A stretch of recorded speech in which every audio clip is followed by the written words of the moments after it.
Hello everyone, this is Mark Kabuzzi. Today, I would like to shift gears away from Resident Evil and focus on another franchise, which I have been greatly invested in. That franchise is A Song of Ice and Fire. It began as an acclaimed series of fantasy novels written by George R.R. Martin and has risen to the peak of pop culture prominence. A Song of Ice and Fire has become a household name over the last decade, in part thanks to its television adaptation on HBO titled Game of Thrones. When the first few seasons aired, Game of Thrones established itself as a new juggernaut of the fantasy genre, able to compete with franchises like The Lord of the Rings. It offered compelling characters, challenging themes, lavish production values, excellent casting, political intrigue, immersive world building, and subversive plotlines that had viewers gripped from episode to episode. Flash forward to 2017. The Season 7 finale had just aired, and there was only one more season to go before the saga would get its definitive conclusion. Many were excited to see what was in store, but after eagerly waiting nearly 2 years for the last season to premiere,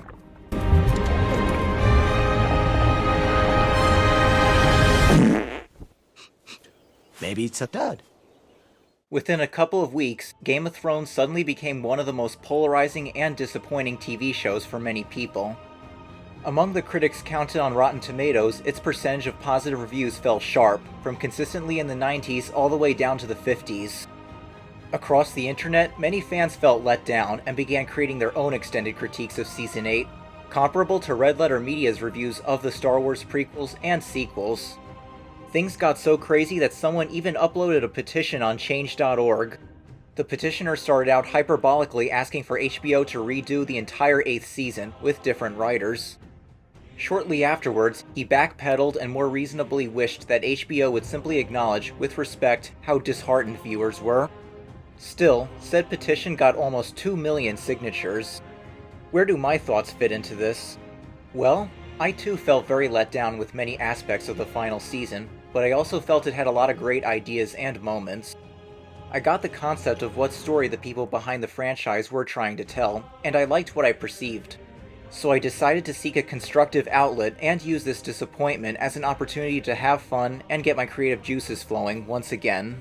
Years back, I created PowerPoint storyboards outlining my own hypothetical film adaptations of the first 2 Resident Evil games in response to the Paul W.S. Anderson films. I even started converting them each into video format for my channel. Harboring a similar mindset, I created a Microsoft Word document outlining my own ideas for how the final Game of Thrones season could have been set up and played out. I enjoyed sharing it with my friends and family, and now think it is time to share it with my fellow YouTubers as well. The link to my Google Doc will be provided in the pinned comment of this video for anyone curious to read it. For the rest of my commentary video, I will summarize why Game of Thrones resonated with me so much, what I think went wrong leading up to the final season's execution, and how I approached creating my own alternate path to that same general destination.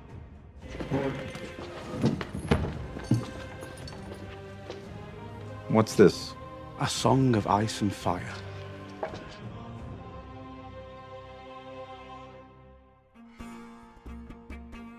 Let us start by going over the central story to A Song of Ice and Fire. It takes place in a fantasy world, where summers and winters can each last years or even a whole generation. At the darkest corners of the map, great races such as the giants and children of the forest hang by a thread. Even the mighty dragons have seemingly been extinct for centuries. The overarching story consists of 3 interwoven plot lines that will unfold over the course of 7 novels. The first one involves an alliance of 7 kingdoms throughout the continent of Westeros. The capital city uniting them all is King's Landing, where the supreme monarch sits upon the Iron Throne. Aerys Targaryen, the previous ruler whose family name bears the sigil of a dragon, mysteriously descended into madness. He wreaked vile atrocities upon the land, unchecked. Burn them all! Burn them all! But soon, a rebellion was led by Robert Baratheon and his brother-in-arms, Eddard Stark. Aerys the Mad King was finally slain when House Lannister joined the cause and turned on him at the last hour.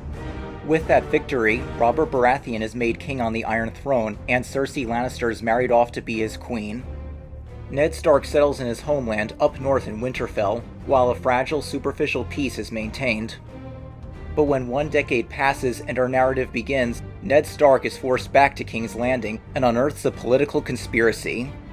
The revelation destroys the legitimacy of Robert's children with Queen Cersei and leads to King Robert being killed. Your son has no claim to the throne. Liar! You condemn yourself with your own mouth, Lord Stark. Kill him! Kill all of them, I command it! The Seven Kingdoms are thrown into civil war, with some factions fighting for control of the Iron Throne, and others for secession. Stannis Baratheon, warrior of light. Your sword awaits you.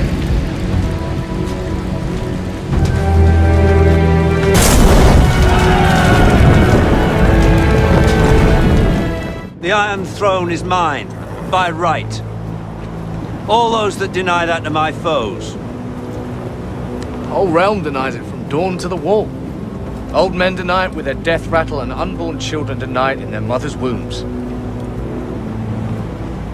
No one wants you for their king. I am the king! I will punish you.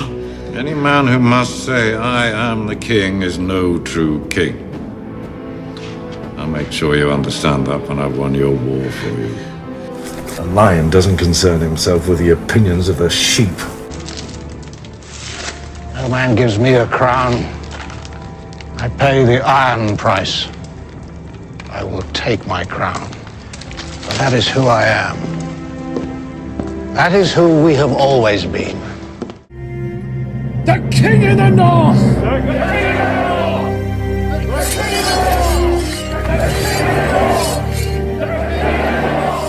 The king in the north! Like scavenging crows drawn to a battlefield, Westeros is also infested with political schemers waiting to take advantage, and outlaws seeking to prey on the helpless. Chaos. A gaping pit waiting to swallow us all. Chaos isn't a pit. Chaos is a ladder. Many who try to climb it fail, and never get to try again.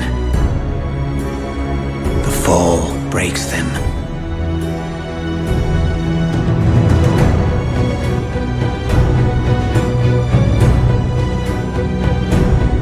And some are given a chance to climb, but they refuse. They cling to the realm, or the gods, or love, illusions. Only the ladder is real. The climb is all there is. Now we move on to our second plotline. Daenerys Targaryen, the orphaned daughter of the Mad King, grows up in exile across the sea in Essos. Dehumanized by her abusive brother and stripped of her noble status, Dany experiences much of the same oppression that all the downtrodden endure in both Westeros and Essos. But through a series of developing relationships and miraculous events, Daenerys gradually gains more power and influence. Most notably, she comes into possession of 3 fossilized dragon eggs, which form a supernatural connection with her.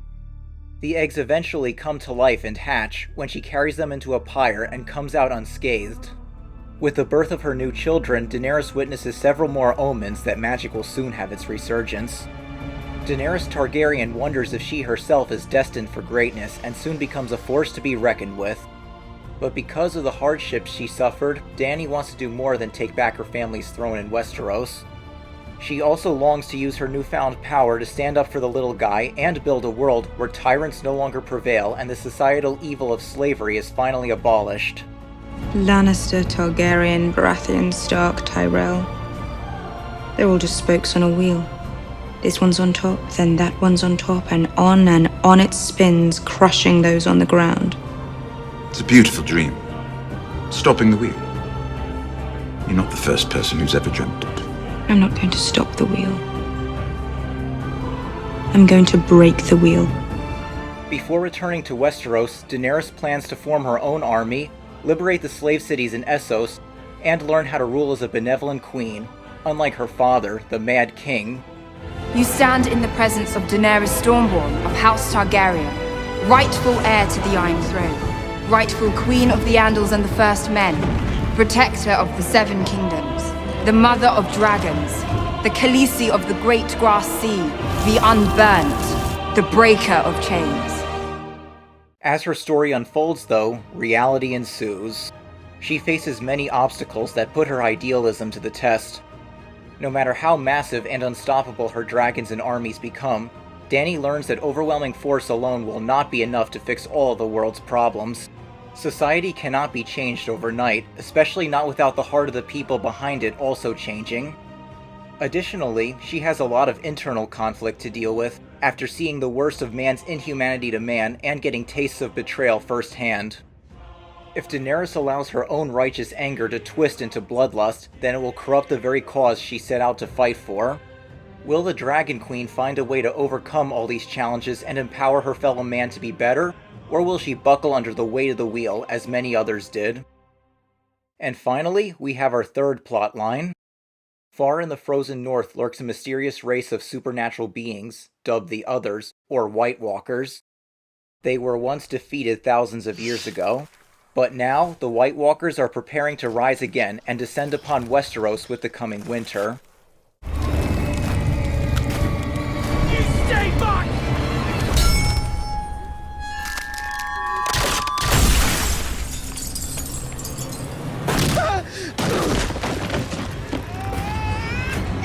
Among their unholy powers, the most terrible of all is an ability to reanimate the corpses of men and beasts. Anything killed and not cremated in time may join the growing ranks of their undead army. Oh, my sweet summer child, what do you know about fear? Fear is for the winter, when the snows fall 100 feet deep. Fear is for the long night, when the sun hides for years, and children are born and live and die, all in darkness. In that darkness, the White Walkers came for the first time. Riding their dead horses, they swept through cities and kingdoms.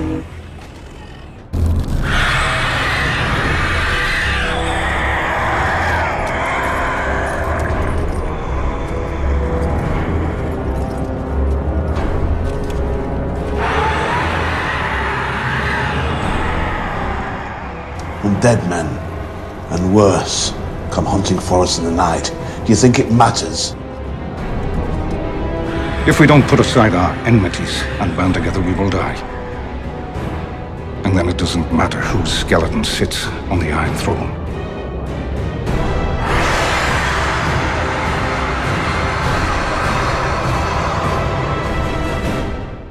The only thing standing between the Seven Kingdoms and the White Walkers is an ancient 700-foot wall manned by celibate soldiers called the Night's Watch. Jon Snow, the apparent bastard son of Ned Stark, pledges his life to the Watch. Initially, Jon and his comrades are ordered to wage war on the wildlings, invading tribes of people who have been confined beyond the wall in ages past.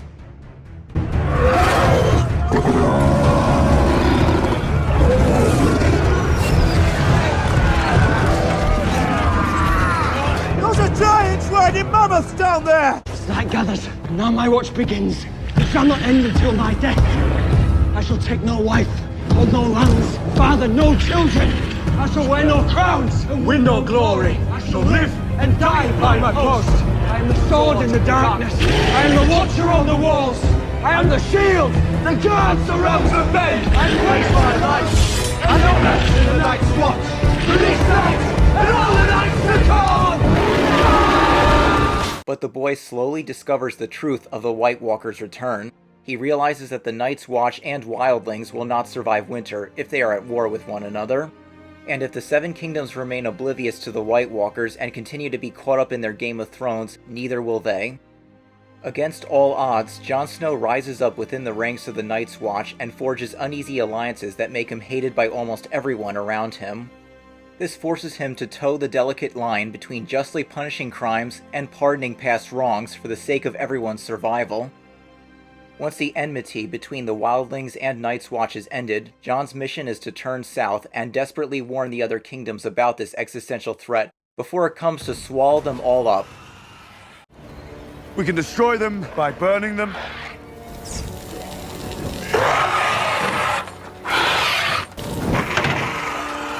And we can destroy them with dragon glass. If we don't win this fight, then that is the fate of every person in the world.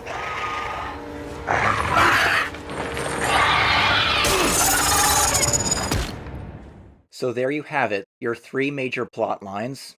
The power struggles over the Iron Throne are sandwiched between the coming of a long winter with the White Walkers' invasion force and the impending arrival of Daenerys Targaryen with her trio of dragons. Hence, A Song of Ice and Fire.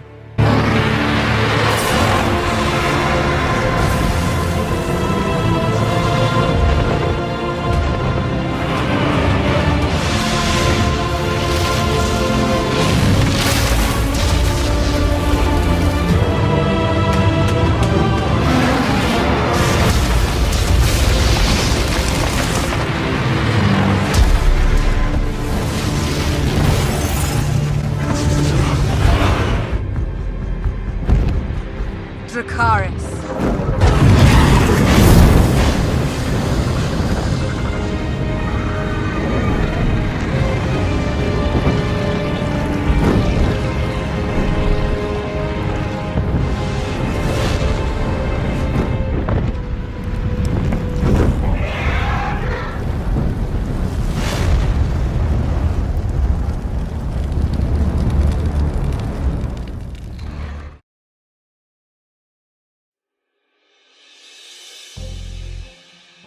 One of George R.R. Martin's biggest inspirations as a writer was the man behind The Lord of the Rings himself, John R.R. Tolkien.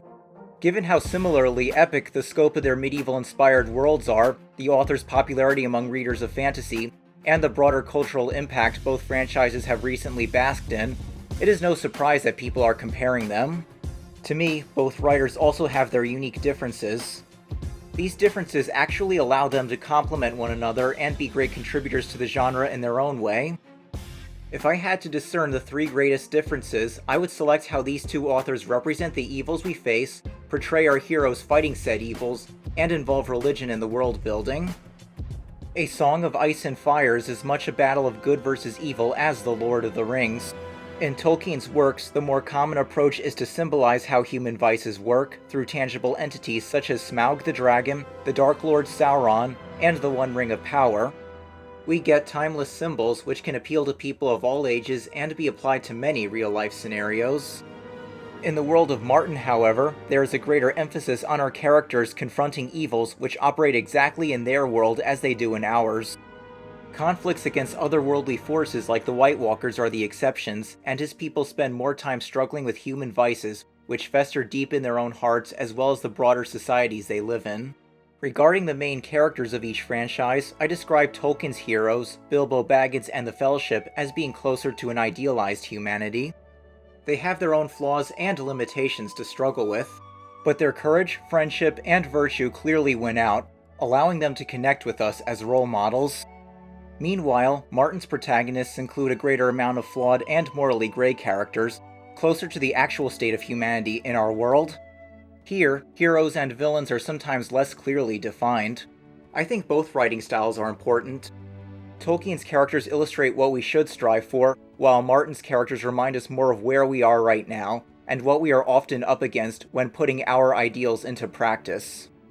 Finally, it is no secret that J.R.R. Tolkien was a devoutly Catholic writer. On one hand, Tolkien preferred that his Middle-earth stories do not operate as a strict one-to-one allegory, in contrast to how many other writers of his time would approach their work. But he still evokes a plethora of themes, motifs, and archetypes unique to Christianity throughout his books. This element would also extend into his world building. In Tolkien's supplementary materials, which were posthumously released as the Silmarillion, an expansive creation story of Middle-earth is written out, which further reflects his Catholic Christian philosophy. For Middle-earth, we can know what the nature of its god is, along with the many spirits pervading it. In contrast, George R.R. Martin was raised Catholic, but later came to view himself as more of an agnostic. I would not be surprised if this was another factor which influenced his writing. For A Song of Ice and Fire, the possible theology of its world is a lot more ambiguous. We follow characters who are surrounded by all kinds of fictional religions, many with various combinations of elements from real-life religions. At points, we see that there are higher powers at work, for good or ill, but we never know for sure who comes the closest to properly understanding the divine, if any of them do. As a result, Martin's use of religion appears to explore themes like these, finding faith even when the world is so screwed up and God seems silent, attempting to discern one's purpose, and the dangers of blind zealotry or religious hypocrisy. With these three differences, Martin's writing manages to create a world that outwardly seems much bleaker than Tolkien's world, yet it manages to be uplifting for me in its own way. I think this quote by Martin himself sums up the thematic heart of his story. The battle between good and evil is a legitimate theme for a fantasy, or for any work of fiction for that matter, but in real life that battle is fought chiefly in the individual human heart. Too many contemporary fantasies take the easy way out by externalizing the struggle, so the heroic protagonists need only smite the evil minions of the dark power to win the day. And you can tell the evil minions because they're inevitably ugly and they all wear black. I wanted to stand much of that on its head. In real life, the hardest aspect of the battle between good and evil is determining which is which. On one hand, Martin's world is one in which it is not enough to simply be powerful, brave, and aligned with the just cause. In a society full of morally ambiguous people, it is always possible for the would-be heroes to have a fatal flaw, making them fall from grace. The Robert I grew up with didn't tremble at the shadow of an unborn child. She dies.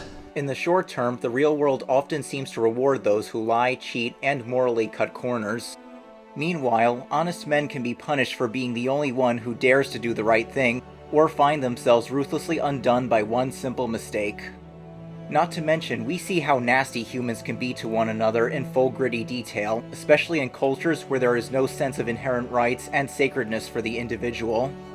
Martin's A Song of Ice and Fire does a particularly good job at helping me visualize why and how certain periods of our history could be this violent, whether it be medieval Europe or kingdoms of the Old Testament.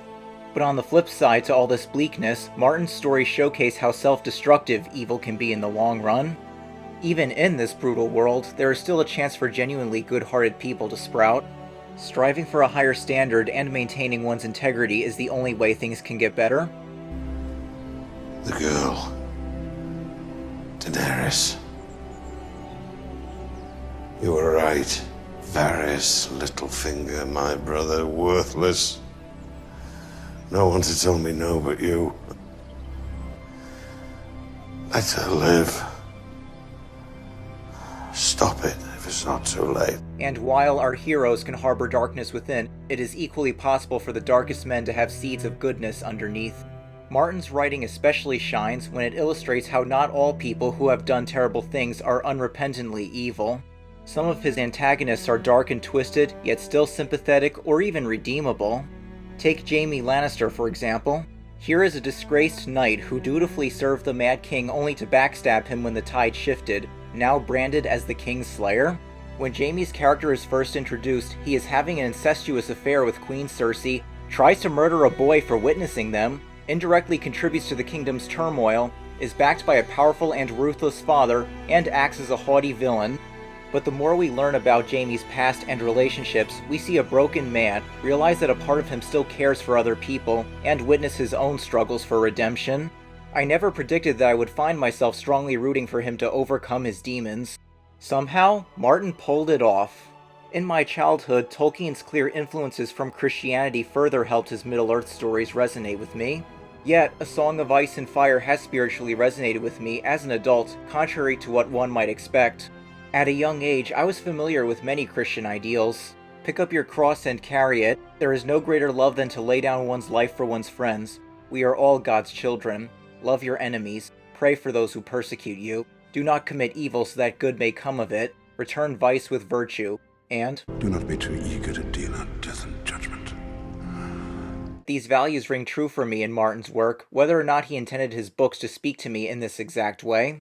When following the stories and characters that George R.R. Martin conceived, I am reminded of how society is made up of individuals. Therefore, if we are to face the evils pervading society, it often starts with how we strive to treat the individual person. For better or worse, small acts can build up and have greater cascading effects. Virtue might inspire more virtue, while vice begets vice.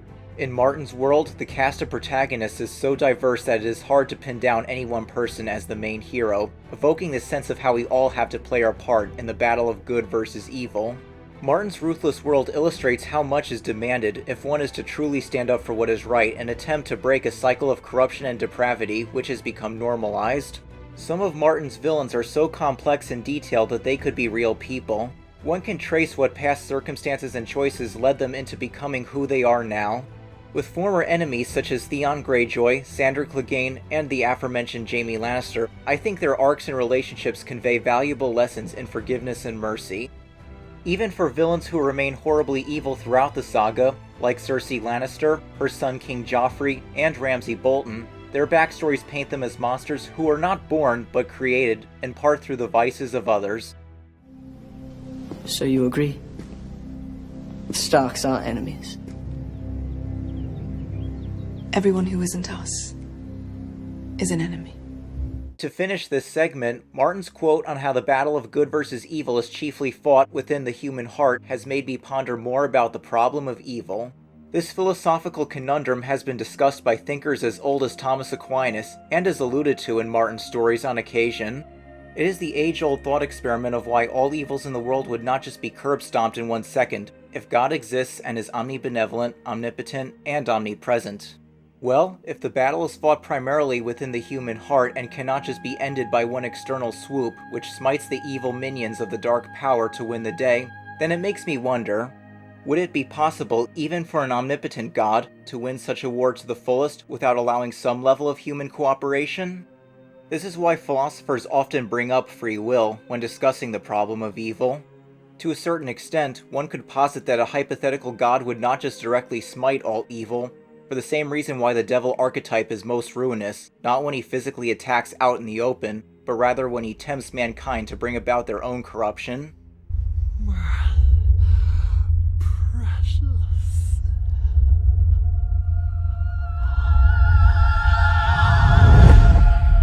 Arguably, victories or defeats are most decisive when they involve our own choices and efforts. I do not want to put words into the mouth of George R.R. Martin, since he probably did not intend his quote to be analyzed theologically, nor do I want to suggest that my brief analysis can single-handedly address the problem of evil. Nonetheless, the quote became all the more thought-provoking for me when viewed through that lens.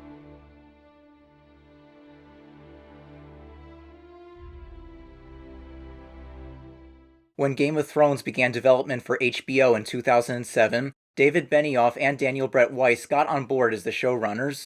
The names of these two are often abbreviated to D&D, not to be confused with the abbreviations for Dungeons & Dragons or Dunkin' Donuts. The television show finally premiered in April of 2011. Under D&D's supervision, the first 4 Game of Thrones seasons were met with critical acclaim and are often considered the best out of the 8.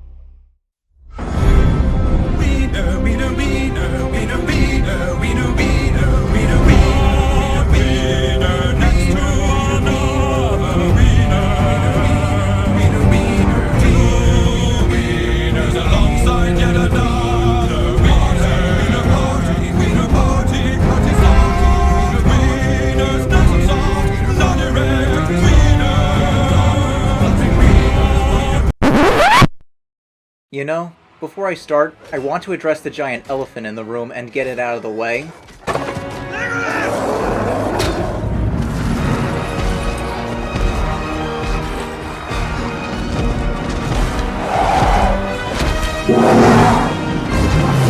Yes, given that this is an HBO show, Game of Thrones has a habit of taking the book's sexual elements and amplifying them. I have no problem with stories that delve into the subject of sexuality or involve suggestive content.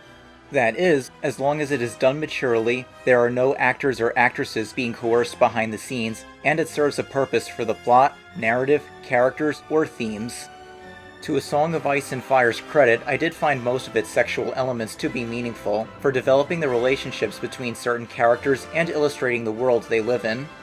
But the Game of Thrones TV show tends to get excessive with it at times, to the point where it sometimes comes off as pandering. People have mockingly used the term sexposition to describe nudity that gets shoehorned into an otherwise normal dialogue scene. Saturday Night Live did a whole comedy skit where Game of Thrones has a secret creative consultant who happens to be a 13-year-old boy. Even South Park made a running joke out of this in its trilogy of Black Friday episodes like A Song of Ass and Fire. I keep watching that show and I'm still waiting for the darn dragons to show up and kick everyone's butts. But all I get is wiener, wiener, wiener.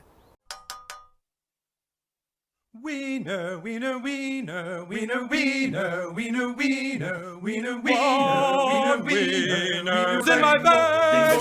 Stop, please! I can't take anymore. I could tolerate it okay, and the last 2 seasons did start to finally tone it down. Though, if you are watching the show with family members who want to experience the story but are not huge fans of such content, I suggest you keep the fast forward button handy. And I am speaking from experience here. Regarding the portrayal of sexual violence, I have similar feelings. If something that disturbing and sensitive is to be depicted, then one needs to have a purpose for it and strive to handle it in a way that does not give off unfortunate implications. I thought the books tackled it appropriately, as did the show most of the time. However, there is one scene in Season 2 involving King Joffrey and a pair of prostitutes, which I felt got needlessly graphic with what was shown on screen. Additionally, there is a brief moment in Season 4 between Jaime and Cersei, which was consensual in the book and intended to be such in the episode as well. But due to botched editing, the scene appeared otherwise, and Jaime looked grossly out of character to many confused viewers. Finally, during a conversation between Sansa Stark and Sandor Clegane in Season 8, there is a line by Sansa which can come off as problematic depending on how one interprets it. Without Littlefinger and Ramsay and the rest, I would have stayed a little bird all my life. These are my thoughts on the subject. The elephant is acknowledged. Time to get back on track.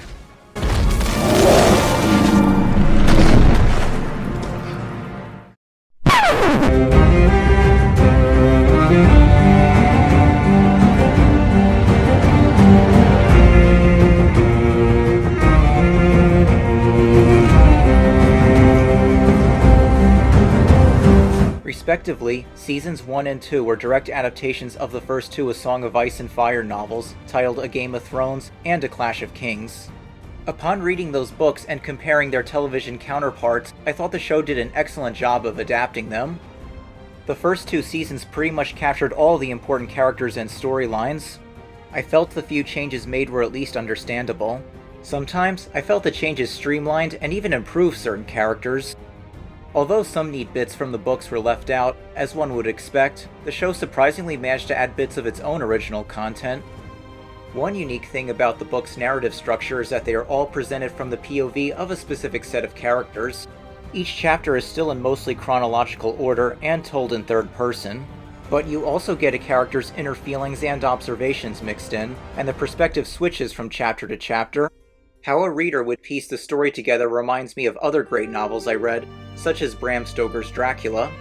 As a result, the source material offered a lot of characters who were prominently fleshed out, while others were either left mysterious or not given their own POV chapters until the later books. This gave abundant opportunities for the TV show to create its own scenes, exploring further into certain characters than even the books did at the time. In this regard, I thought the villainous Cersei Lannister and her father Tywin especially benefited from the show. The third novel, A Storm of Swords, was bigger than its predecessors and is sometimes even sold as 2 separate volumes. It almost single-handedly provided the material for all of Seasons 3 and 4. To beef the material up to 2 seasons worth, the television show was able to jump ahead and incorporate some scenes from the 2 succeeding books, in addition to crafting even more original scenes. I and many others agree that those 2 seasons continued to maintain that great quality, for the most part. The ending of Season 4 does leave out a major plot twist regarding the backstory of Tyrion Lannister, which would have been pivotal to how he develops later on. This is one notable criticism, which many book readers seem to share, and I myself concur. Overlooking that, however, the seasons thus far were consistently well made, with a passionate cast and crew, the backing of HBO, and the books providing a clear framework for D&D to base each season on. But then, the layout and availability of the source material started to change.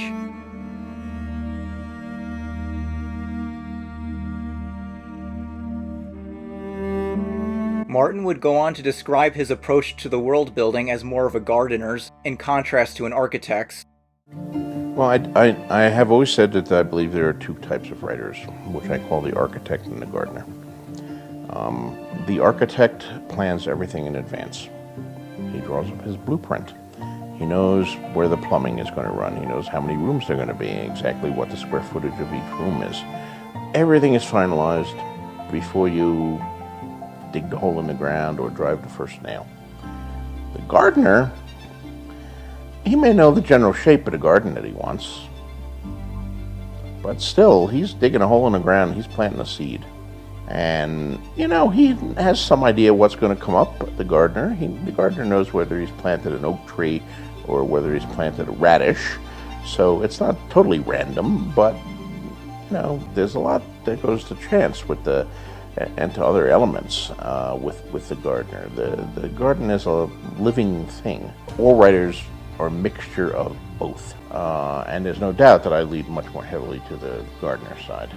From my observations, his gardener method has worked wonderfully for allowing the plot and world to organically grow around the characters as they develop and progress. It seems to have also enabled him to easily work in new characters and plot lines as he goes, from the broader groundwork he laid out earlier. Speaking from personal experience, however, an author's metaphorical garden runs the risk of becoming overgrown. I imagine that the biggest challenge with this approach is having to carefully decide which plants need to be trimmed down, lest they interfere with the growth of other plants and cause the garden as a whole to lose its elegant form. You went too deep, Professor Tweedpants! We don't need the backstory on every fucking tree branch! In the worst possible scenario, it could result in a convoluted jungle, in which a person gets lost and no longer has a sense of direction. This may especially be a valid concern if Martin's book series is going to have a definitive closure at the end. If too many complex story arcs have been allowed to sprout in their own separate directions, it could make it all the more difficult once it comes time for them to converge back and tie all the loose ends in a satisfying way. Now, I am not saying this is impossible for an author to pull off, but it could demand that the author really take his time so it can come out right, and this seems to be exactly what George is understandably grappling with. After releasing A Storm of Swords, George Martin's planned fifth book became far more complex and densely packed than he anticipated. It finally got to the point where he chose to split it into two separate books, similar to me splitting my own upcoming project on the top 20 Resident Evil bosses into halves. This resulted in him releasing A Feast for Crows and then A Dance with Dragons, which I have recently finished. But this left yet another dilemma. Martin has created many new plot lines, some of which are all happening at the same time. Should each of the two books tell the full story for half of the characters, or should they each tell half of the story for all of the characters? Despite Martin stating that he would prefer the first option, it seems he went with a confusing hybrid of the two. If you start reading A Dance with Dragons after A Feast for Crows, most of the POV chapters do chronologically take place at the same time as the previous books. However, a few characters such as Cersei Lannister, Jaime Lannister, Arya Stark, Brienne of Tarth, and the Dornishmen have chapters centered around them in both A Feast for Crows and A Dance with Dragons. For their chapters, A Dance with Dragons is also supposed to take place after A Feast for Crows. Now is where it might get a little weird. In a possible attempt to mitigate this contradiction, some publishers ended up further splitting A Dance with Dragons into 2 volumes. Supposedly, this would draw the line between which chapters are meant to be a companion piece to the previous novel with a separate set of characters, and which chapters are meant to act as an actual sequel with both sets. As great as his book series is, if I were to give Martin one bit of constructive criticism, I wish that the narrative structure of those 2 novels was fully consistent. That sums up my comments on novels 4 and 5. This finally leaves The Winds of Winter and A Dream of Spring, both of which have yet to be released. For over a decade now, many fans have been patiently waiting for The Winds of Winter to come out. So far, Martin has only shared some chapters in progress with the public. These delays have even been the subject of parodies. Yeah! Listen, buddy, you promised that pizzas were on the way. If they don't show up right now, you're gonna have a dead kid on your hands. Do you hear me? Okay, fine. What kind of pizzas do you want? What kind do we want? He hasn't even ordered your pizzas yet. Don't worry, they're coming. Not just 2 pizzas, there's gonna be 5. And they're gonna be huge, you won't believe it! As stated earlier, I find it completely understandable that he would need to spend all this time crafting this labor of love.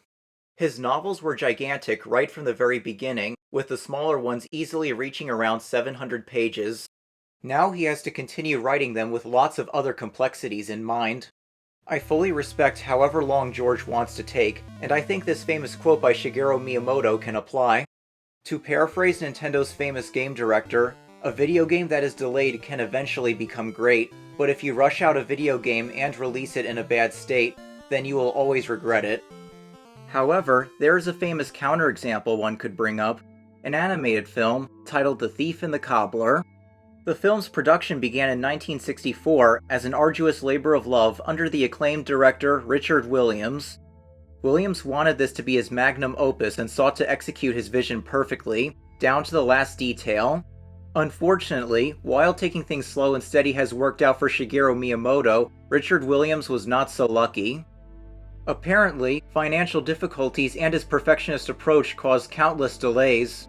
The troubled production came to a tragic end when his project was eventually taken over by Miramax, soon to be owned by Walt Disney. In an attempt to finally crank the film out as fast as they could and appeal to as many popular trends as possible, Miramax imposed many changes. Some of those changes were poorly thought out and antithetical to Williams' groundwork, ruining the film for many. In 1993, 29 years since production began, The Thief and the Cobbler was released and became a commercial failure. Despite a more faithful recobbled cut eventually seeing the light of day, The Thief and the Cobbler has become a cautionary tale. Sure, one could use it as another example of why committees should not axe an artist's work to pieces for the sake of pandering to trends. But arguably, The Thief and the Cobbler is also a prime example of what could go wrong if an artist bites off more than he can chew and takes Shigeru Miyamoto's mindset to the absolute extreme. If one tries too hard to make something perfect and it never gets released, he could doom it to fade away or end up in bad hands. So one can see George R.R. Martin is facing a tough dilemma, with no clear right answer. I stand by my claim that it is ultimately Martin's decision and he needs to weigh the risks and rewards for himself.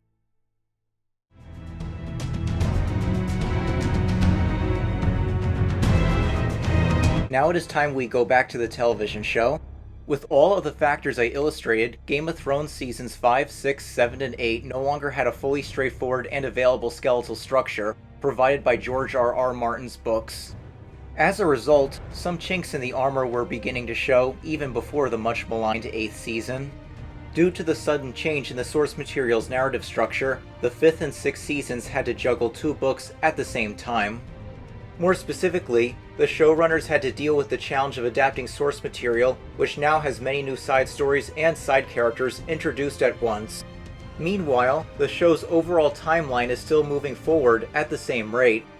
Their attempts to tackle this involve certain side stories being simplified, if not cut out entirely, and the use of composite characters. The results were more of a mixed bag.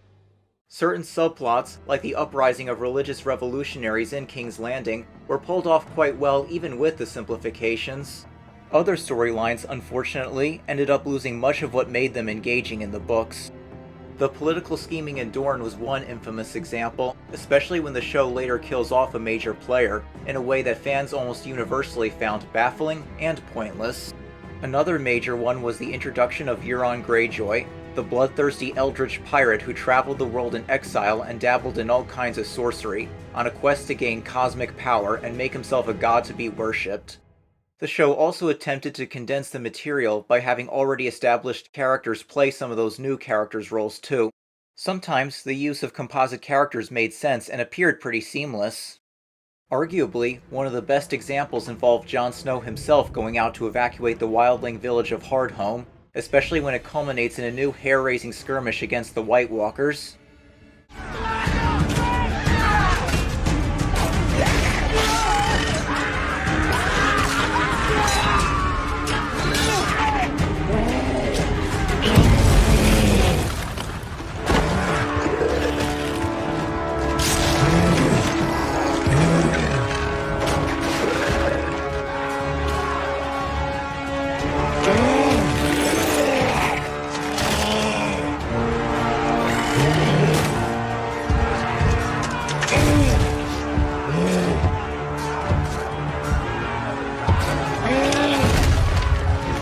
But other times, D&D's plans to reduce the clutter by combining subplots together led to some characters being derailed. They end up suddenly making decisions and going in directions which defied what was originally being set up for them. Your place is in the north. I can't marry him. You can't make me. He is a traitor, a murderer. You're not marrying Roose Bolton. No, you'll be marrying his son and heir, Ramsay. One day he'll be Warden of the North, and you'll... Sansa... No, you can't make me. I will starve myself. I will die before I have to go there. I won't force you to do anything. Don't you know by now how much I care for you? To top it all off, those seasons were the point where many of the TV show's characters have finally outpaced the storylines of their book counterparts. In order for their stories to continue, George R.R. Martin had to give D&D his written chapters in progress and broader outlines for The Winds of Winter and A Dream of Spring. These included his plan for how the series would end. I felt the 5th and 6th seasons at least did a fairly good job of going ahead to conclude the other plotlines that they started, some a lot better than others though. One fantastic highlight involves an emotional plot twist, which Martin planned to reveal later on in his novels. But D&D were able to do the honors of unveiling it first, leaving both the viewers and the readers equally captivated. Overall, I found 5 and 6 to be flawed, but they still delivered on a lot of great parts and continued to leave me invested in what would come next. But now we are at Season 7, the first one where D&D have to wing it with no released books to fall back on. Right out the gate, there were a lot of things working against it besides the scarcity of Martin's talent to help them out. I have read conflicting stories on how HBO and the showrunners have been collaborating, or lack thereof. On one hand, I hear that HBO has been imposing tighter restrictions on the show's budget, due to each season becoming increasingly more expensive to produce. Some say that D&D constantly needed to cut back on certain parts. But on the other hand, reports also claim that HBO gave them the green light to make more episodes and even more seasons, if they desired to. Allegedly, the showrunners wanted to be done with this series as quickly as possible so they could finally move on to other projects. Either way, Season 7 only had 7 episodes to tell its story versus the usual 10. As a result, Season 7's pacing shot up to breakneck speeds. The people we followed had less time to develop on screen. Certain sequences of events felt rushed and murky. Plus, the decisions of some characters became unnaturally contrived to fit the plot, rather than harmoniously flowing with it. Despite Season 7 being obviously more flawed when I look at the big picture, I still managed to enjoy it a lot. Not only does it still deliver on acting, production value, and spectacle, but whenever a character moment is done right, it leaves me just as invested in them as I have always been. Not to mention, we are finally starting to see events unfold which have been building up for the entire series. The Dragon Queen has returned to Westeros, anticipated family reunions are happening, almost all of our remaining heroes and villains are gathered together, the White Walkers are ready to besiege the Wall, and the War of Ice and Fire has begun. It ends on an atmospheric and foreboding note, where winter has come at last, and the Southern Kingdoms realize only now that the White Walkers are real. This setup gave a lot of promise for a grand series finale.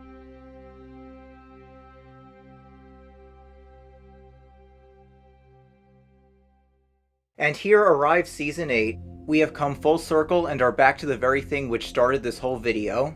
I am now going to break down the main issues people had. In order to do so, I will need to be a lot more specific about the unfolding story beats from now on. Take this as a spoiler warning. Similar to Season 7, Season 8 is marred by pacing issues not helped by its short length. But while 7 merely had to continue the story, 8 needed to both continue the story and wrap up this gigantic saga, all in just 6 episodes. To be fair, the last 4 episodes are a lot longer than usual. But given how many important character arcs still needed to play out and how many loose ends needed to be resolved, I think the final season could have easily benefited from having at least 1 or 2 more episodes. However, the problems with the plot and narrative do not stop with them simply feeling compressed. For many fans, D&D's efforts started to come off more and more as a hastily cobbled rough draft, which was turned in as the final copy without going through the vital process of revision. Do not get me wrong, the outcomes for many characters near the end seemed appropriate, but the roads to these destinations relied heavily on nonsensical events that shattered suspension of disbelief and behaviors that were out of character to a greater degree than Season 7.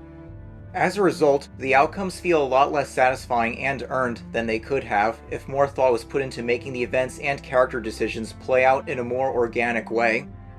These problems also became readily visible in the supplementary Inside the Episodes commentaries by D&D. Throughout the prior seasons, I found their analyses to be very fascinating and insightful about how the pair approached presenting the various people and scenes. But now in Season 8, they appear unable to explain what they intended to pull off without tripping over themselves numerous times. Needless to say, the internet took notice of this and some of their statements became ruthlessly memed and parodied. While Dany kind of forgot about the Iron Fleet and Euron's forces, they certainly haven't forgotten about her, and they're just waiting for her to come back at this point. How did Dany not know about the Iron Fleet being there? Well, Dany kind of forgot about the Iron Fleet and Euron's forces, but they certainly haven't forgotten her. She forgot? She forgot, you know, a lot of stuff on her mind. I mean, okay, and does she blow up the ships with her dragon? Oh no, I mean a dragon is no match for a bunch of scorpions. Oh, okay, yeah. So then in the next episode, Dany just destroys all the scorpions in like a minute with her dragon. Wait, what? Yeah, I mean a bunch of scorpions are no match for a dragon. Oh, but you just said the opposite. Oh, well I kind of forgot about that. Well, okay then, I guess. It got to a point where after each of the last 4 episodes aired, even casual viewers were able to suggest their own improvements for how it could have flowed better and made more sense. To many, it seemed that the final season was not even using the allotted time to its best potential, on top of not having much time to begin with. In fact, there is even a whole subplot added, which takes up a notable amount of length, yet goes practically nowhere and could have easily been cut out. In this regard, the closing character arcs for Daenerys Targaryen and Brandon Stark were probably the biggest casualties. With Daenerys, the Mother of Dragons, her final character arc delves into the possibility of our idealistic heroine going down a darker path, when her tragedies and disillusionment start to grow. Daenerys risks falling from grace and becoming no better than the tyrants she set out to destroy, all in the name of using her power to never allow any more evil in the world. On paper, that is a great concept for a story which has the potential for deep and compelling drama. It was foreshadowed since the beginning as a possible route she had to be weary of, especially when Dany has to fight against her reputation of being the Mad King's daughter. Without saying exactly what happens with Daenerys, her arc in the final season attempts to go for something similar to the DC Elseworld story, Injustice: Gods Among Us. In that video game and its tie-in comics, the Joker manages to drug Superman with Scarecrow's fear toxin and trick him into killing Lois along with their unborn child. Immediately, a nuclear device tracking Lois's heartbeat is detonated in the center of Metropolis. In the blink of an eye, millions are killed and Superman has lost almost everything he fought for. Once the Joker successfully goads Superman into losing control, he has won. Get away from him! I'm handling this.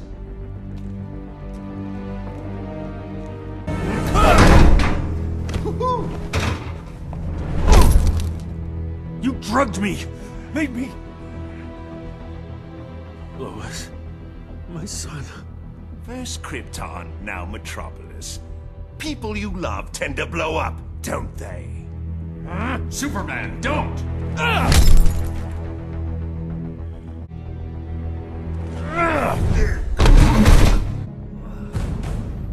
You think you can have a family? That locking me up will magically reform me. And they'll be safe. Now run along, so I can break out of here. I've got lots of planning to do to top this. That's enough.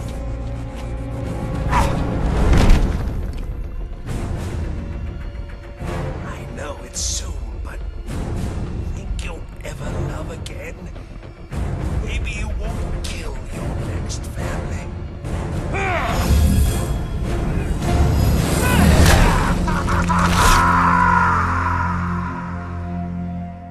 With Superman haunted by the Joker even in death and some of his own allies no longer being a voice of reason to anchor him in his former ideals, he gradually resorts to becoming a dictator. Superman declares to the world that if its people will not become peaceful, then he will force them to, by whatever means it takes. This culminates in the Justice League descending into civil war and Superman becoming increasingly destructive, yet far too powerful to be stopped. No! There have to be limits. Even on us. Especially on us. That's enough! We can't do this. Have you gone nuts? Lois would never want it. Just...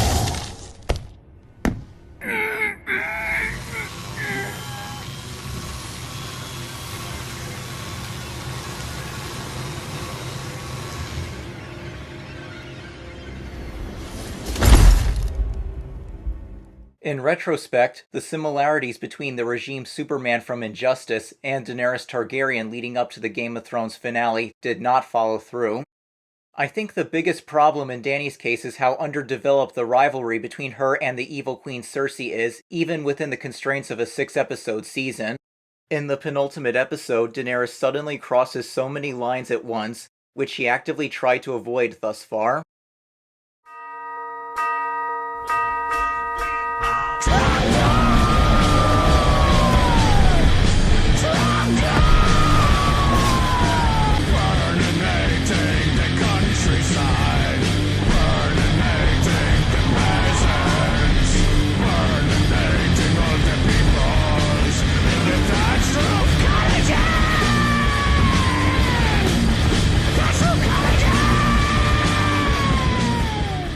Cersei Lannister's vile actions do contribute to the Dragon Queen's descent, and I think it made sense for some of those lines to be crossed.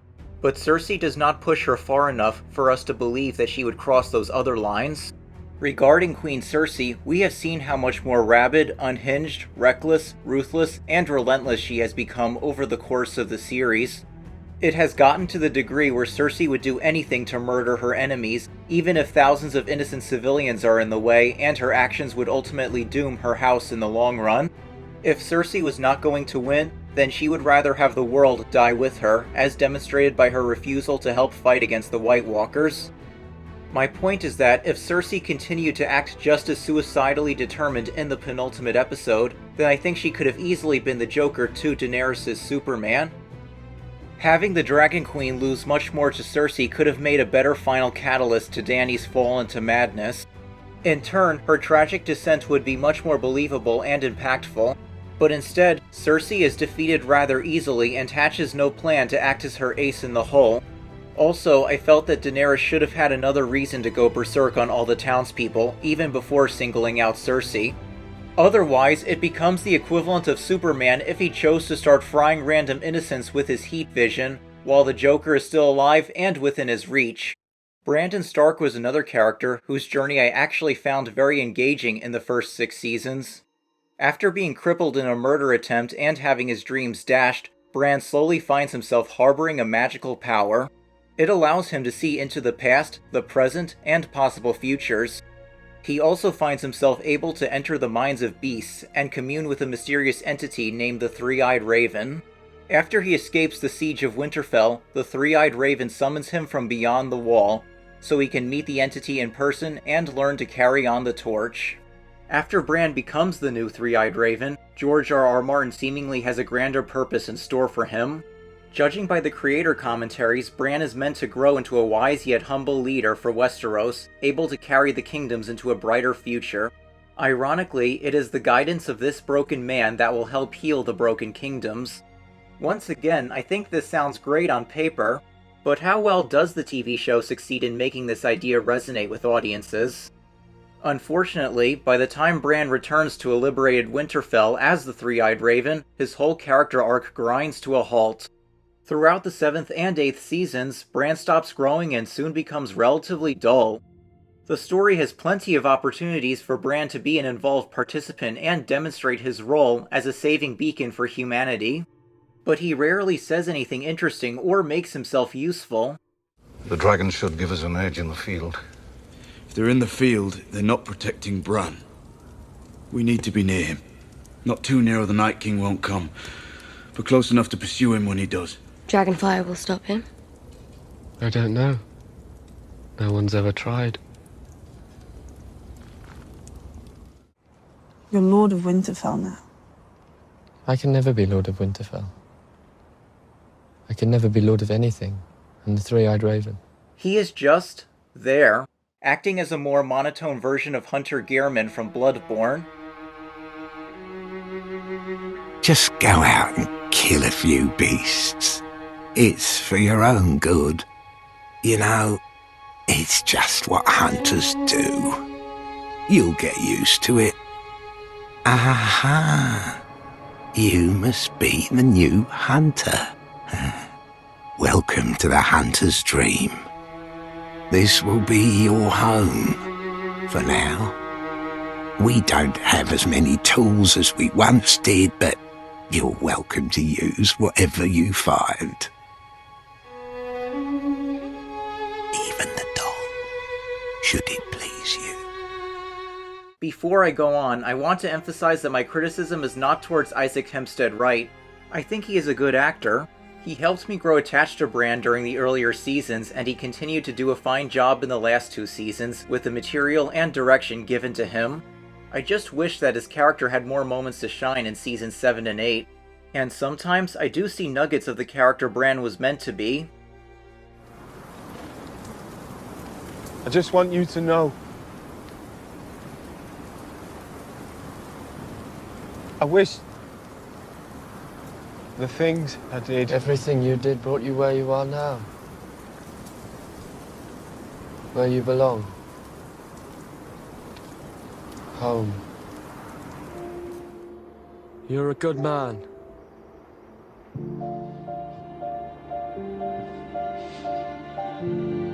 Thank you. When the series finale comes, Bran shows up out of nowhere and everyone chooses to make him the new king of Westeros. All hail Bran the Broken! Viewers were unpleasantly surprised to see this treated as a monumental event, which his personal development and the entire saga were supposed to be building towards. There's nothing in the world more powerful than a good story. Nothing can stop it. No enemy can defeat it. And who has a better story than Bran the Broken? What further surprised viewers was the reveal that it was all part of Martin's plan from the very beginning.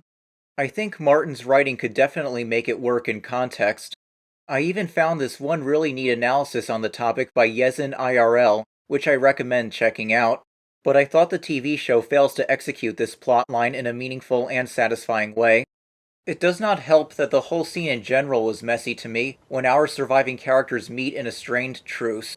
After seeing all of Westeros divided and broken, they must figure out how to properly overhaul the monarchical system that has enabled so much corruption in the first place.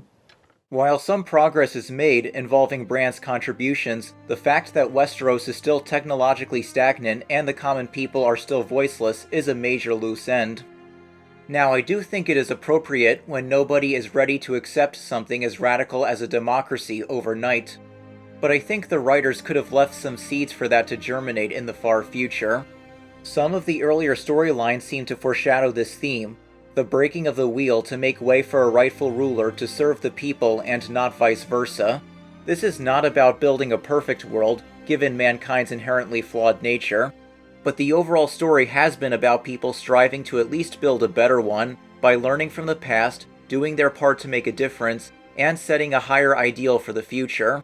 I felt that was a missed opportunity to further tie everything together.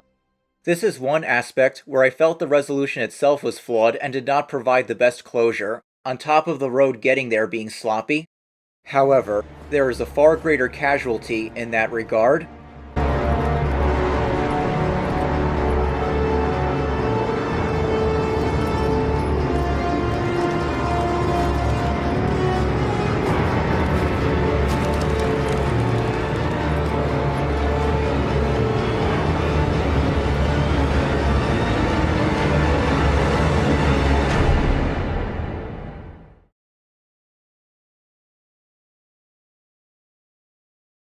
For many years, these ice necromancers were built up big time.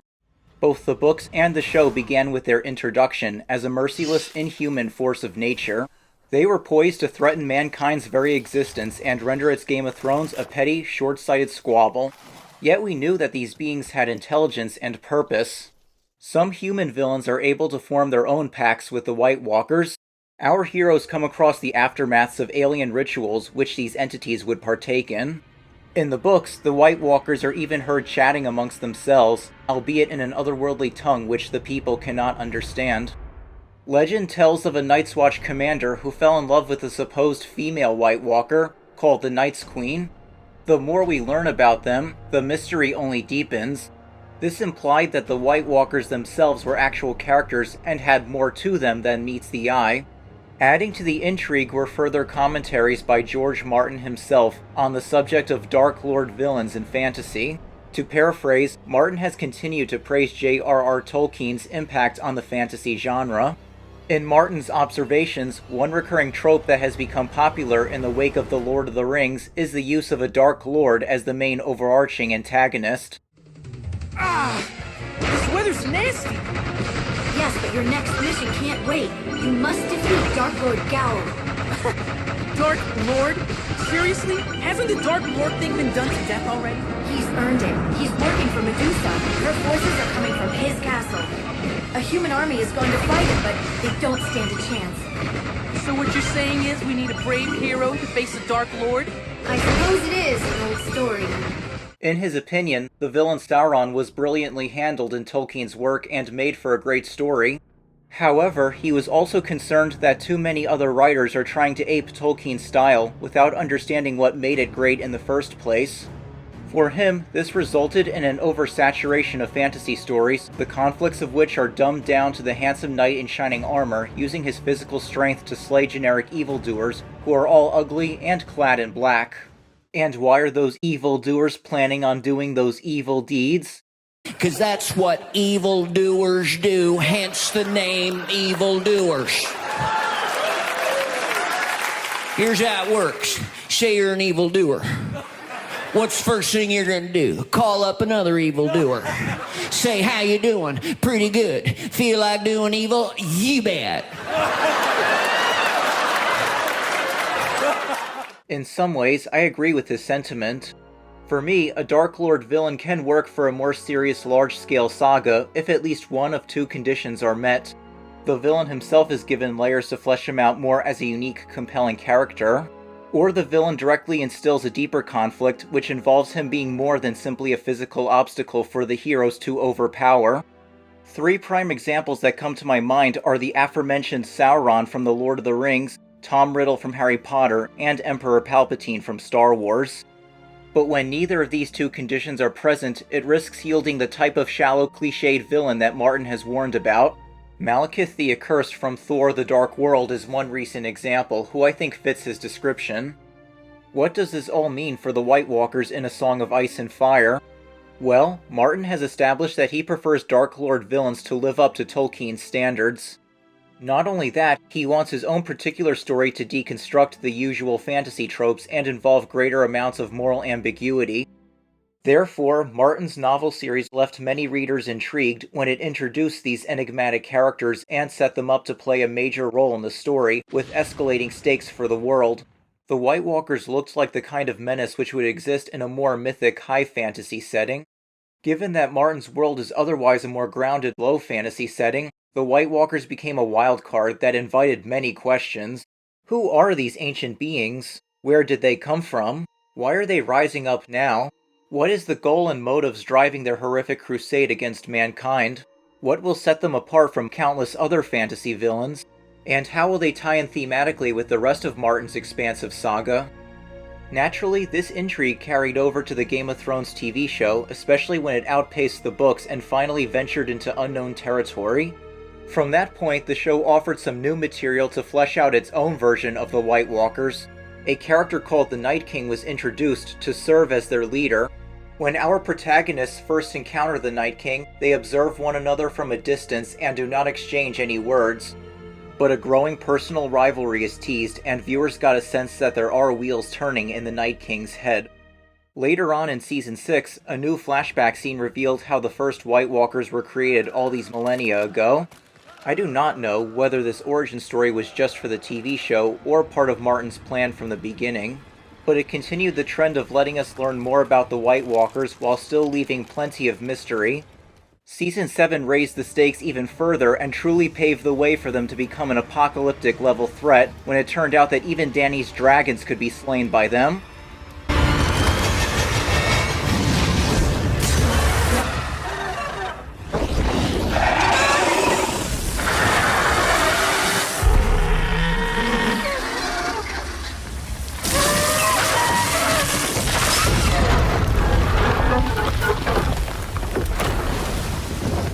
After seeing her dragons grow into these unstoppable nuclear warheads, that was the point where the shit got real.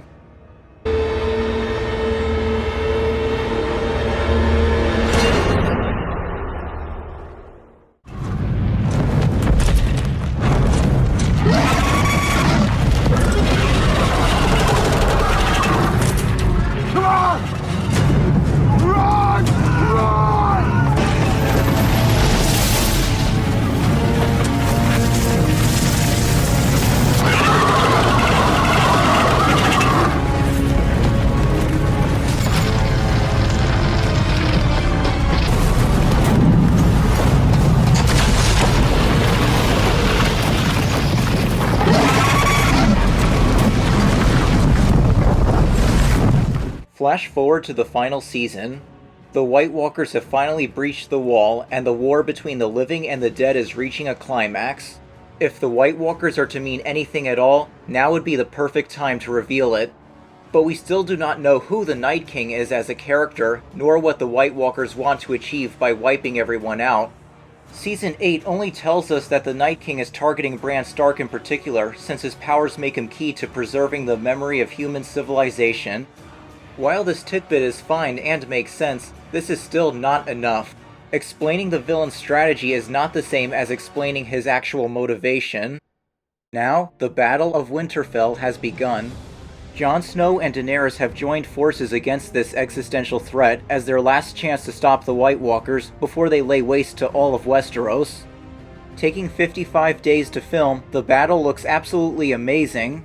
This episode is gripping, suspenseful, action-packed, and dripping with atmosphere. On the surface, it appears to give us that long-awaited showdown.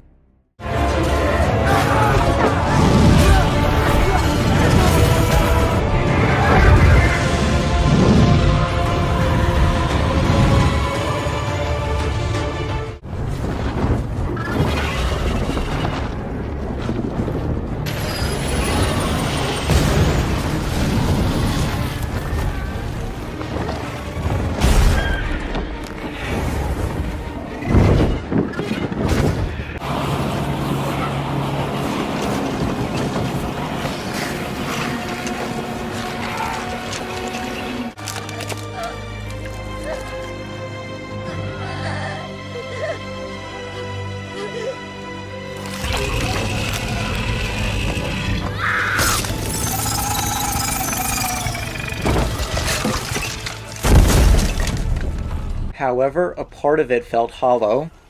I kept waiting for a big twist to unfold, which brings it all into a greater context for the story. At the very least, I was hoping for a scene where we can finally see the Night King's perspective or him exchanging dialogue with our protagonists. But we get to the final confrontation, and this happens.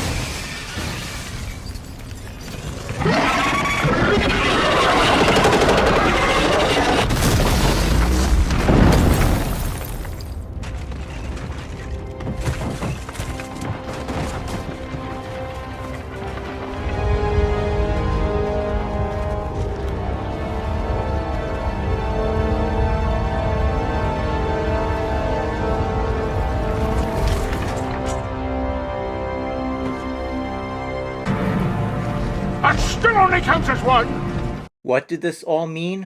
Nothing. Absolutely nothing. In one contrived and sudden swoop, the storyline of the White Walkers is over, and the Night King is left to become exactly what George R.R. Martin did not want.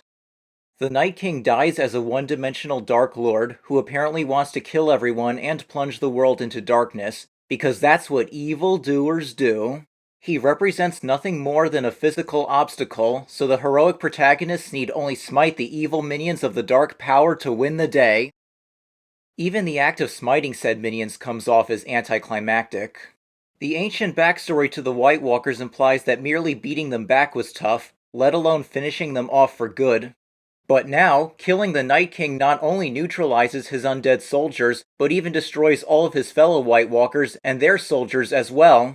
Apparently, there are no other White Walkers who can exist independent of the Night King. If killing this one individual was all the First Men had to do, then why could they not finish the job the first time? Maybe the First Men were feeling lazy and thought it would be easier to build a gigantic wall, 700 feet high and spanning the entire continent. In The Lord of the Rings, there was a reason why Sauron was not finished off the first time. Cast it into the fire!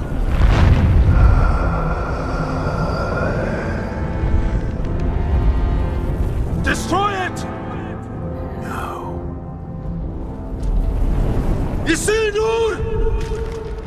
What was the First Men's excuse? To make matters worse, the Night King's invasion leaves very few lasting consequences to keep it relevant for the rest of Season 8. Our protagonists saw their armies get almost annihilated by the White Walkers, but 2 episodes later, their soldiers are replenished out of thin air, poised to easily defeat the forces of Queen Cersei. Even the threat of famine and cold by the long winter is all but forgotten. One might be wondering if the whole thing is an unfortunate case of expectations being set impossibly high. Was there no way to make the White Walkers live up to the hype and mystery built around them? Well, I personally doubt it. Even with Martin's book series unfinished, the show could have pulled it off. Season 8 was released in the spring of 2019. Leading up to that year, we saw the release of Avengers Infinity War, the animated Castlevania series on Netflix, and Peter Jackson's The Hobbit trilogy. All 3 demonstrate how it can be done. Again, spoiler warning. Lately, I decided to go back and binge-watch the Marvel Cinematic Universe from the first Iron Man to Avengers Endgame. When I viewed the MCU films back-to-back, it became one of the best 3 seasons of television I have ever experienced, figuratively speaking. That was due in no small part to how the main villain, Thanos, was given superb build-up and even greater payoff. Akin to the Night King, Thanos was a mysterious background threat, the Mad Titan plotting to salvage all 6 Infinity Stones for some diabolical purpose. He had very few lines, and we knew almost nothing about him except for what was indirectly conveyed through his adopted daughters. There were concerns whether Thanos could live up to the hype in Avengers Infinity War due to some of the MCU's villains being hit and miss. Plus, Thanos had a reputation of being portrayed in numerous Marvel properties as a simple tyrant who wants to commit cosmic genocide just to prove his love for Mistress Death. But once the time came for him to set his plan in motion during Infinity War, the MCU's Thanos blew people's expectations out of the water. A backstory was revealed in which Thanos had to watch his home planet of Titan collapse and decay when its people failed to solve their problems with overpopulation. Thanos believes that the only way Titan could save itself was by murdering its own people, leaving more resources for the rest to prosper. He blames himself for not imposing that order, and this misguided sense of guilt makes him unable to be reasoned with. Thanos comes to perceive that all other civilizations are locked on the same eventual suicide course, and it is his duty to save each one by indiscriminately culling their populations. Pretty, isn't it? Perfectly balanced, as all things should be. Too much to one side, or the other. Here, you try. Now go in peace and meet your maker.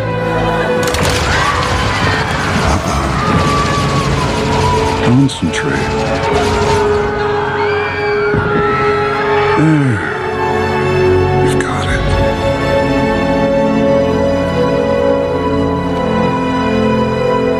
His final plan involves gathering the Infinity Stones, which will give him the power to wipe out half of all life in the universe, with a literal snap of his fingers.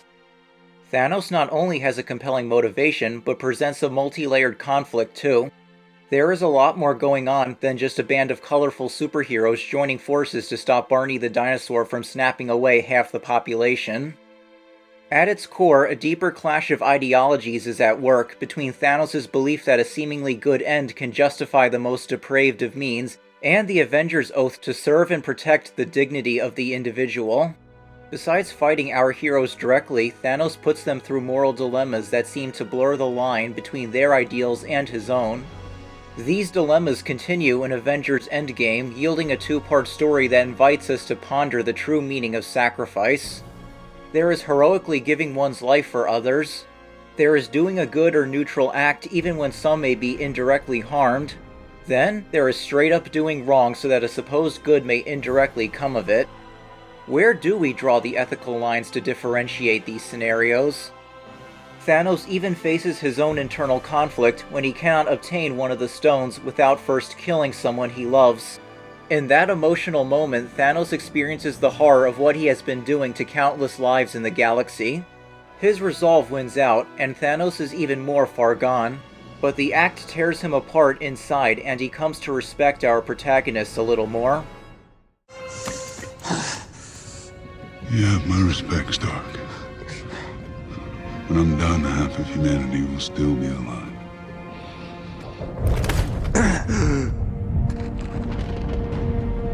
I hope they remember you. This complex villain believes that he is the story's hero, and we understand why. My second example is the animated Netflix show Castlevania. This show is based on Konami's popular video game franchise about a lineage of holy knights who protect the world from Hell's demonic forces, chiefly Count Dracula. While Castlevania is not a perfect show, I still think it is a good one overall. One aspect it absolutely nails is the big bad himself, Dracula. Similar to the White Walker's king, Count Dracula is an immortal creature of the night with an omnicidal agenda. But unlike the former, Dracula has a clear, fleshed-out motivation. After observing humanity's cycle of corruption and depravity over many ages, he is filled with utter contempt and lurks in his castle. Eventually, a good-hearted medicine woman comes knocking on his door. She offers him a chance to finally reconnect with his human side and help people by sharing his advanced knowledge with her. The two of them actually fall in love, and he attempts to walk the earth as a man once more. Unfortunately, no good deed goes unpunished in this world, and Dracula's new wife is cruelly burned as a witch. For him, this becomes the last straw. The Vampire Lord plots to gather legions of hell creatures and other vampires to wipe the earth clean of mankind, believing that it does not deserve to exist.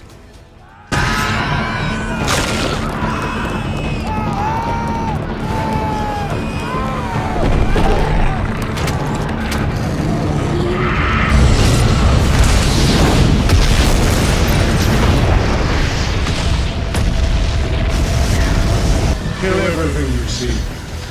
Kill them all. Kill for the only true love I ever knew. Kill for the endless lifetime of hate before me.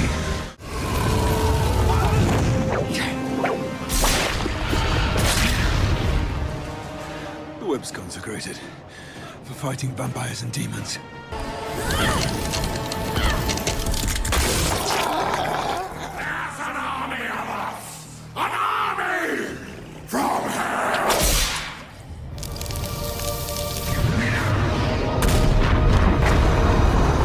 This series evokes the theme that human beings are often their own worst monster. Said theme is tightly integrated into the rest of the story's conflicts and character arcs. Besides fighting the supernatural monsters, our protagonists have to confront various monsters in human society, who turn out to be just as dark and wretched as the literal hellspawn. This scene drives the concept home. You cannot enter the house of God. God is not here. This is an empty box. I have done his bidding. My life's work is in his name. Your life's work makes him puke. Your God knows that we wouldn't be here without you. This is all your fault, isn't it? She was a witch. Lies in your house of God? No wonder he has abandoned you. But we love you. We couldn't be here without you. Let me kiss you.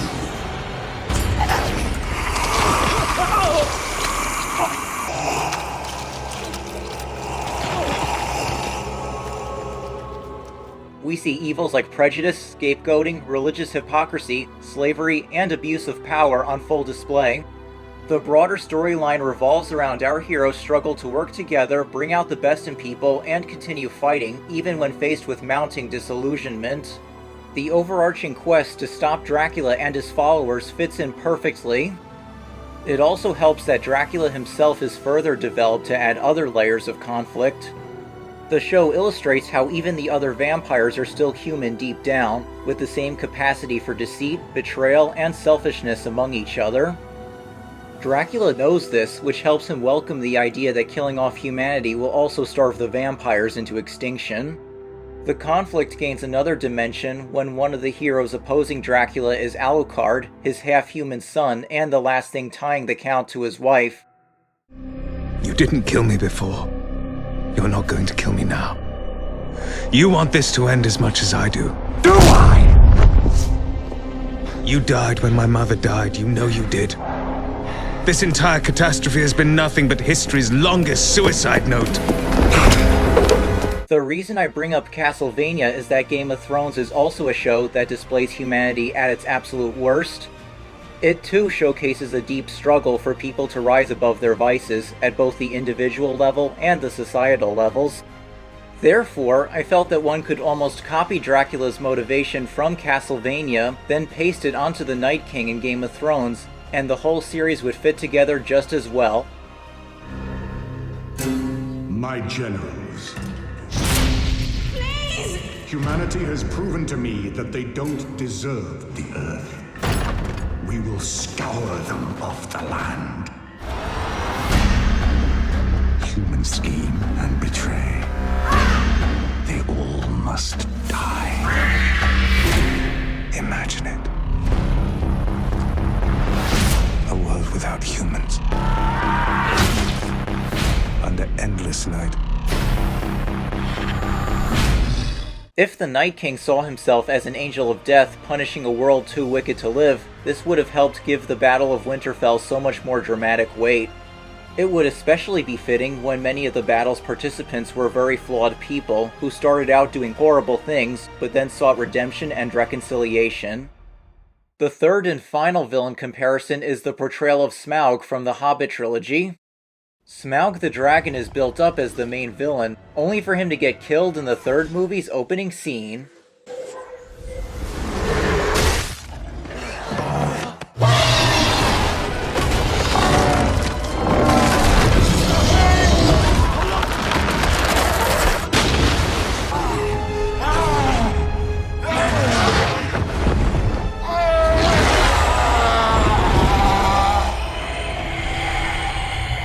Likewise, the Night King in Game of Thrones is slain even before the final season reaches its halfway point.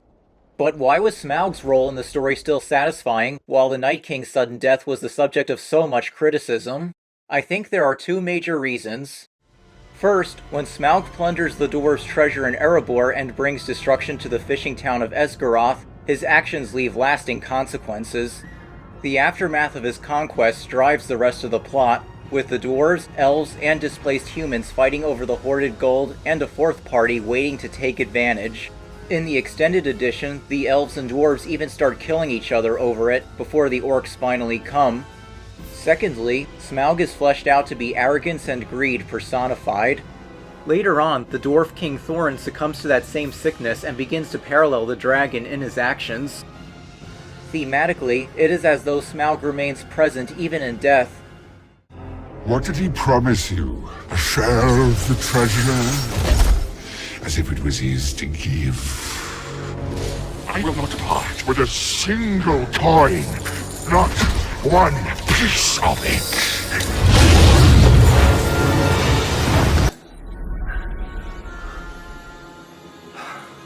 I am almost tempted to let you take it.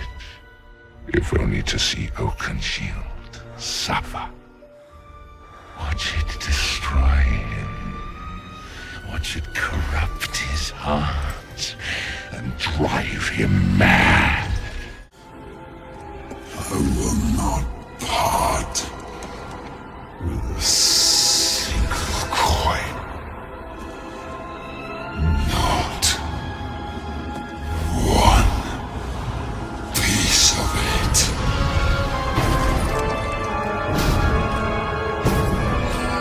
It helps too that Smaug's death itself was more climactic, and we had plenty of time to enjoy him interacting with our protagonists as an actual character.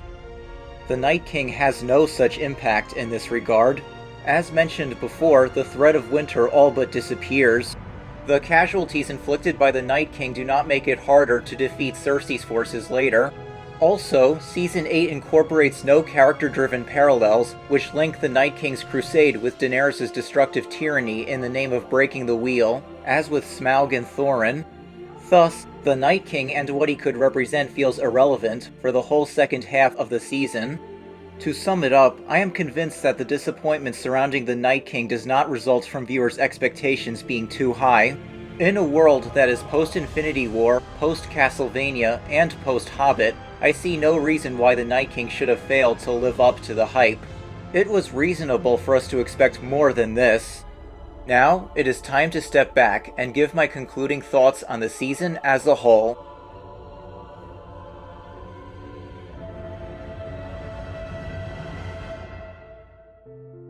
Seeing how much time I just spent criticizing the final season, you might be wondering, do I hate it? And do I think Game of Thrones is forever ruined now because of it? Well, the short answer is no and no, but my thoughts are a bit more complicated. Despite all of the disappointments I have with the final season, I am still glad to have been on board with this show, right up to the end. When it came time for me to binge the whole series from the beginning, Season 8 was watchable enough that I did not mind sitting through it again, at least with the big picture in mind. Nonetheless, there is no dispute for me that numerous balls were dropped in the making of it. Once the series finale aired and the dust began to settle, many viewers and critics started to debate on who could have done better, some more constructively than others. One camp feels that George Martin became too ambitious for his franchise's own good, putting it in a similar situation as Richard Williams' The Thief and the Cobbler. Others claim that HBO should have done more to properly arbitrate this precarious affair when the TV show started to outpace the books and its own writers wanted to move on. But from my observations, nobody has been getting as much fingers pointed to them as the two lead showrunners, D&D. To be fair to David Benioff and D.B. Weiss, I do find their position to be unenviable and can sympathize with them to an extent. However it happened, those early Game of Thrones seasons were able to turn out great under their supervision, even adding some new material along the way. I do give them credit for that. But for the later seasons, it is suddenly they who need to do the creative heavy lifting, with source material that is incomplete and more complicated. They are soaring into this almost blind, on the verge of burnout, and all the while, HBO is telling them that they are free to make as many episodes as they want, yet simultaneously tightening the budget per season. I understand the difficulties they faced. At the same time though, many other reviewers assert that D&D should have handled their situation better than they did. If burnout was a major issue, they could have found someone else with a fresh mind to help carry the torch, contribute more creative ideas, and/or revise the scripts.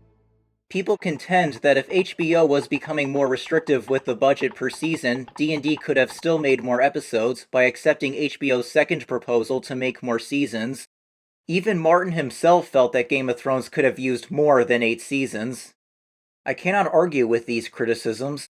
Plus, it is not easy for me to give D&D the benefit of the doubt when they have been reported making statements like, themes are for 8th grade book reports. Also, when D&D was asked why they left out certain content from Martin's books, they reportedly said, "We tried to keep that stuff to a minimum, because we didn't just want it to appeal to a fantasy fan base, we wanted them to love it, and their parents to love it, and the people who play professional football to love it?" What the f- Anyways, regardless of how one feels about Martin's writing process, HBO's management, and D&D, the general consensus is that everyone else involved with Game of Thrones definitely gave it their all. And here in Season 8, it shows. The production value, visual effects, and direction are still as top-notch as ever. The music, composed by Ramin Djawadi, continues to shine through, enhancing the atmosphere, drama, and emotions of every major scene. Some of Ramin's best scores were saved for last, which helped give the final season some extra punch. Now I especially want to give a hand to the show's entire cast. Emilia Clarke, Kit Harington, Peter Dinklage, Lena Headey, Nikolai Coster-Waldau, Macy Williams, Sophie Turner, Alfie Allen, Rory McCann, John Bradley, Christopher Heavue, Gwendolyn Christie, Isaac Hempstead Wright, Jacob Anderson, Natalie Emanuel, Liam Cunningham. I could go on and on and on. Everyone was outstanding in their roles and put forth the same skill, dedication, stage presence, and likability that helped me grow attached to their characters in the first place. Even when the writing was flawed, the talent and passion of these actors kept me engaged in their characters and feeling for them. The cast and crew carried this season, and it was satisfying to see their work through to the end. Whenever Season 8 does do a character moment right, it really hits home for me, as in Season 7. There are some neat instances, too, where the season uses its thematic visuals to tell the story. The beautiful imagery in the last episode, where the Iron Throne is finally melted by Drogon's fire breath, especially made for a meaningful, poignant, and cathartic scene. And as I said earlier, I actually liked the closure given to most of the characters, save for the White Walkers. The main problem I had was more about the journey getting to that resolution. With respect, I disagree with the notion that Season 8 retroactively ruined Game of Thrones as a whole. True, the earlier seasons did spend time building up those overarching subplots, which would eventually get botched payoff. But those seasons did not rely purely on promises of stuff later on to keep me engaged. Right from the start, Game of Thrones delivered on great original world building and fascinating character arcs, which could stand on their own merits even if I never saw the ending. To give a contrasting experience, Star Wars The Force Awakens falls short. There, the narrative seemed to rely too much on superficial fluff, rehashed story beats, and a slew of mystery boxes, which promised to give great character arcs and world building later, at the expense of something new and meaningful now. A good question. For another time. Therefore, I honestly do not know if I can go back and enjoy The Force Awakens in the same way again, in light of The Last Jedi and The Rise of Skywalker. Those follow-ups yielded a confused mess that fails to justify the sequel trilogy's existence, in my opinion. But for Game of Thrones, its final season could have been 10 times worse, and it still would not diminish all of the things I gained from its earlier stories. Now, regarding the petition for HBO to totally redo Season 8, firstly, I do respect the petition starter for going back and stating in an update that he now just wants a way for viewers' disappointment to be seen and respectfully acknowledged.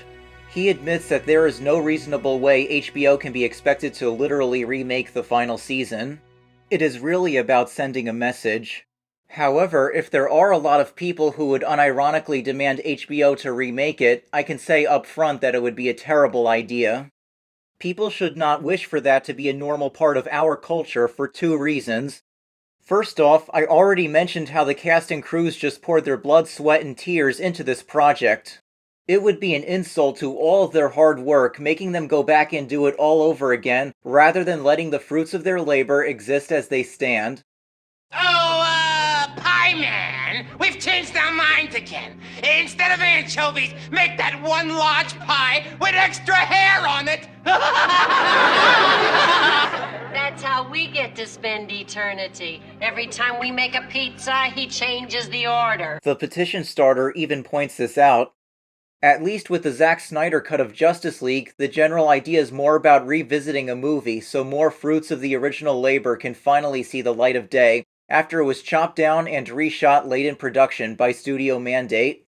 Secondly, I refer back to the famous quote by Nintendo director Shigeru Miyamoto as an analogy. He often advised that a delayed game can eventually become great, but if you released a game in a bad state, it would always be a mistake you regret, since you could not fix a game after releasing it. Likewise, television shows operate in the same way. This can add incentive for a network to get its shows right the first time. But how do you think a faceless corporation would react if it no longer needs to get its product right the first time, and if people would gladly flock to consume the remade product all over again?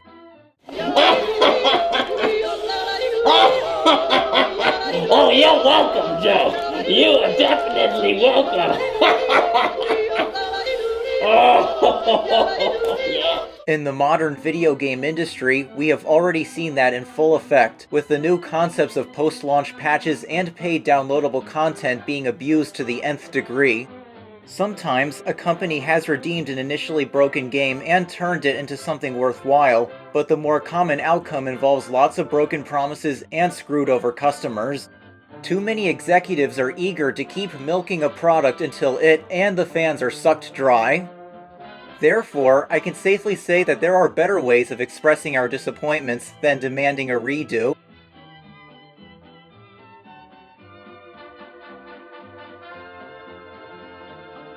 Personally, I chose to deal with my disappointment by turning it into yet another opportunity to have fun. Given how much I enjoyed outlining my own hypothetical movie adaptations and sharing my ideas, I decided to do something similar for Game of Thrones Season 8.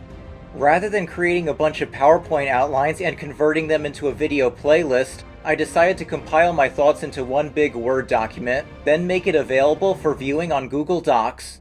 Now, I have my own ending to satisfy me. As stated earlier, I liked the basic closure that most characters got by the end. However, I myself and others took issue with the road getting to those destinations. My goal was to outline one way HBO could have put together a more satisfying Season 8, even if it just meant adding one more episode's worth of content, rearranging certain plot points, and altering how the White Walker storyline is set up in earlier seasons. With a mixture of my own ideas and ones brought up by other YouTubers, I decided to focus on improving several aspects. How could the White Hunt have played out more fluidly in Season 7? How might Bran Stark have been a more active character throughout? What qualities could have been borrowed from Thanos, Dracula, and Smaug to make the White Walker's leader a much more compelling villain? What would be a more creative way to involve Arya Stark in their leader's demise?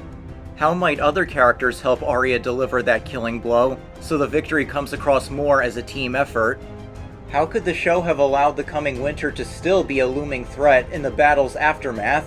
What else might compel Jaime Lannister to go back one last time to his sister Queen Cersei, despite breaking away from his toxic relationship with her earlier? What progression of events and changes would allow Daenerys to more convincingly fall from grace, even if it is still over the course of just one season? How could Cersei and her forces go out with more of a bang? In what way could the Dragon Queen believably defeat Euron Greyjoy's fleet? In the wake of Alda's death, how would the surviving council negotiate their peace more fluidly, while setting the stage for more positive change to come, honoring the Dragon Queen's former ideals? How might Tyrion Lannister's ending speech about stories have been more satisfying and given credit to the other Starks too? And so on. I wrote this outline back in the summer of 2019. Since then, I have read a lot more of George R.R. Martin's books. However, I have no plans to go back and redo my outline. If I wanted, I could try coming up with ways for the show to incorporate other unique aspects from his novels. Such examples include Catelyn Stark reanimated as Lady Stoneheart, Jane Poole, Arianne Martell, Arianne's plan to crown Princess Marcella as queen, Doran Martell not dying, the Golden Company's ties to House Targaryen, and Euron Greyjoy retaining his supernatural qualities so actor Pilu Asbeck can steal the show a lot more. But that would require me to come up with more episodes to fit them all in, plus go back and modify a lot more of the earlier seasons. I decided not to, since that would go against my original intent. I wanted my outline to demonstrate how the show could have had a more satisfying ending, mainly by its own set expectations. Plus, I wanted to stay within the framework of 8 seasons.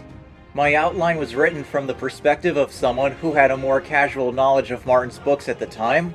Because my outline was written from that perspective, I feel that going back now and rewriting it would diminish that vital quality. If you are curious to read the outline to my alternate Game of Thrones Season 8, the link will be provided in the video's description and the pinned comment. In the meantime, I have one last recommendation which I think anyone can follow. Whenever something we care about gets an adaptation, only for it to not turn out as we hoped, my main advice is to voice one's constructive criticism, move along, and then be patient. You never know when someone else might arrive in the future to take another shot at the source material. Perhaps it might pay off then. I have observed this time and time again. For example, the first movie adaptation to The Lord of the Rings was actually an animated film by Ralph Bakshi, released in 1978. Sadly, although the Bakshi film got decent reviews, he never had the chance to adapt the remainder of the story. But later, his film would go on to inspire Peter Jackson, who eventually made the famous live-action trilogy. After the infamous film that was Joel Schumacher's Batman and Robin, fans were worried that dark comic book superhero movies were dead until Christopher Nolan's Batman trilogy revived it. Resident Evil Damnation was refreshing to me after those live-action films. Many fans of Godzilla thought the 1998 film by Roland Emmerich was a misguided attempt to Americanize the monster. However, they got TriStar's spin-off cartoon and Legendary's 2014 reboot to redeem it. And now, the 1998 film has its own cult following. The most applicable case is the Fullmetal Alchemist franchise. It started as a Japanese manga series before the comic was turned into an anime. Eventually, the anime started to outpace the manga, which created similar problems as with Game of Thrones. But later on, the manga series was finished at last, and a second anime adaptation was made from the ground up, Fullmetal Alchemist Brotherhood. With the completed source material in mind, the second anime managed to tell the story and have a better received conclusion. Perhaps it is time we let A Song of Ice and Fire take a rest as well. Give more time for the dust to settle and Martin to write. And who knows, in the far future, we might very well get another adaptation of Martin's work, whether it be another live-action series or even an animated one in the gritty style of Castlevania. One more thing. As of editing this video, HBO has just released Season 1 of their prequel series, House of the Dragon. It draws from characters and lore established in Martin's spin-off, Fire and Blood. And so far, it is getting great reviews and is successfully winning back the crowd. So even without a full-on reboot, we can still get new content which takes us back to what we loved about Westeros and its world. There are many possibilities, and that is all I have to say. Have a nice day, and thanks for watching, guys.